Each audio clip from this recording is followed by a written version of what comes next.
A very good morning to my dear students and welcome to our social science class. So today we are going to discuss about a new topic, that is why hunters and gatherers move from one place to another. In our previous class we discussed about the hunters and gatherers and the problems they had to face while hunting and gathering.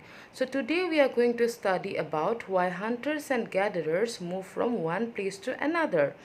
So, the reasons are, firstly, if they had stayed in a place for a long period of time, they would have eaten they would eaten up all the animals and plant sources for so if hunters and gatherers accumulate over a place for a longer period of time, for say 6 months, 1 year, so what will happen to that place? So whatever the plants are available, whatever the animals are available in and around the area will be finished, will be completed, will be eaten up, will be eaten up by the hunters and gatherers. So to maintain the balance, they are moving from one place to another so that the plants can regrow again, they can shift from one place to another, right?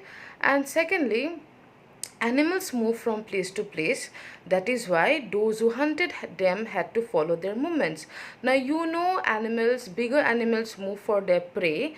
Likewise, the tiger move for the deer, and hence for the hunters and gatherers, they have to follow the footstep of the animals. For example, today the animals are founded near the lake. Maybe tomorrow or after 1 week, the animals are have went to some other places, have been migrated to some other places. So that is why they have to, another reason of moving from one place to another is because of the movement of the animals. Thirdly, plants and trees bear fruit in different season. For example, mango, they bear fruit in the summer season. Again, apples or any other peach or any other plants or fruit, they bear in different seasons. So to maintain the balance of the plants and trees which bears fruit, they move from one place to another, so that if summer in summer season, if they move to a place where mangoes are there, they can have and they can feed on the mangoes. So fourthly, people, plants and animals need water to survive. Water is found in lakes, streams and river. Many rivers are perennial, others are seasonal. Perennial means what? Which flows every month, every day, every year. And seasonal are what? For 6 months the river will flow, for another 6 months the river may dry up. So for water, water is needed for the survival, right? So people, plants and animals, they need water to survive. So that is why people go to the places where they can find ample amount of water, and mostly they go for the perennial rivers where 12 months waters are available. And at last, people travel to meet their friends and relative on foot. So another, at last we have the conclusion that people also, or hunters gatherers, also move from one place to another to meet their friends and family or relatives. So today we learned about the reasons why hunters and gatherers move from one place to another, that is so that all the things does not get eaten up by plants, eaten up by hunters and gatherers like animals and plant sources. Secondly, they move because of the animals movement. And thirdly, they move because of plant and trees bear fruit in seasons and different seasons. Fourthly, they move because of water.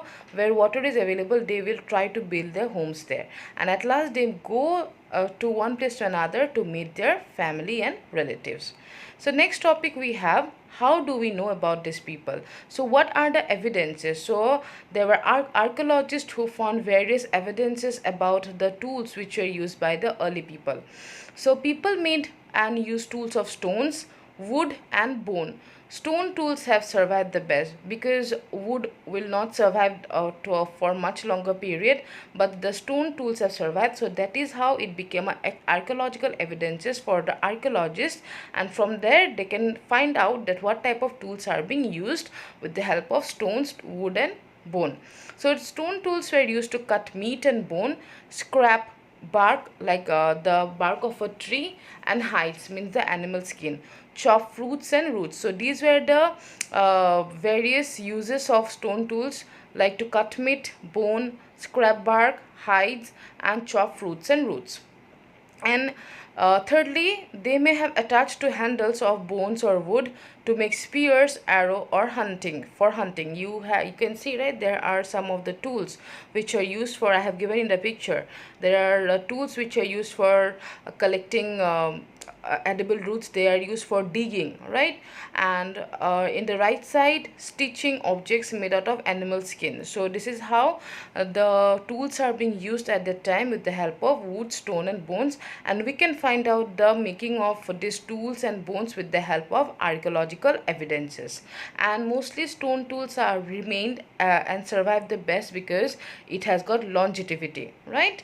Not like wood and bone. Wood may get destroyed, bone may get submerged in the soil, but stone remains the same. That is why stones were founded by the archaeological sources. Okay, and the next topic we have choosing a place to live in, right? See, you can see the map here. There are some triangular shape like Karnool Caves, Bhimbetka, Hungshi. So these are the Paleolithic sites. Okay, and we are studying about the Paleolithic age. So that is why these were the places where mostly the people habitate, people live, people work there. Okay, and the people try to find places where stones were available, because most of the things were made out of stones, and most of the work are being done with the help of stones. So they would find the areas where stones were available, and the areas where they used to work, those are known as factory sites. Okay, so how archaeologists found that there was factory site by getting the evidences of blocks of stones, discarded tools which were maybe perhaps made but they didn't turn out to be in good shape, and the chips of waste stone left behind this site. So these were some of the evidences which were found by the people, sorry, by the archaeologists. And from these sources we came to know that there were factory sites where people work, right, and they used to make stone tools. People live here for longer spell of time, known as habitation cum factory sites. So people also started living in the factory sites, and because stones were there and somewhere water was also available. So if they live for in a particular place where they work along with the live, so that area was known as habitation cum factory sites. Okay, people live there for longer spell of time as well as they work. So this is known as habitation cum factory sites. So students, you can see here I have given it from the book. Bhimbetka, as I have shown you in the map, in present day Madhya Pradesh, this is an old site with caves and rock shelter. People choose these natural caves because they provide shelter from the rain, heat and wind. This rock shelter are close to the Narmada Valley.